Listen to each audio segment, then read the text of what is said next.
सकाळी 5:30 वाजल्यापासून बस स्टँडला थांबलोय. आता पळून येईन तवा पळून येईन. अरे आली तर आली मुंडवल्या घेऊन आली. अरे मी तुला पैसे घेऊन यायला लावले होते. पैसे कस काय विसरू शकता राव माणूस. अरे माझे पप्पा होते ना घरी, कसे आणणार पैसे? अरे काय पप्पा होते मग आता कुठे पप्पा तुझा?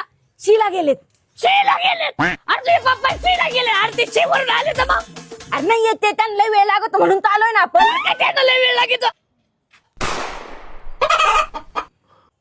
ते मोठ्या पोटावाला तुझा पप्पा आहे का रे? हा. अरे बाप तुझा बाप आला. अरे पप्पा आले तर आज कुठं पळतो, बाहेर पळणार. पोरी थांब. अगे पोरी हे कोण आहे? अगं ही पण अगं तुझ्या पप्पांनी पाहिले. तुझे पप्पा माग येतील ना. अरे ते नाही येणार पाठीमाग. अरे कस काय नाही येणार? अरे त्यांचे गुडघे दुखत ते साधं चालू नाही शकत. काय पळणार तुझ्या माग? चल. त्यांचे गुडघे दुखत हा. याला काय अर्थ आहे राव मामा? एवढ्या की पोरगी डोळ्यासमोरून पळून नेली तरी हो नाही चू नाही. अरे भाडकाव, माझे जर गुडघे नीट असते ना, तुला माझ्या पुरीच्या आहे ना सावलीला पण उभा नसता केला. बरं मी जर तुमचे गुडघे नीट करून दिले तर तुमची पोरगी मला देतान काय?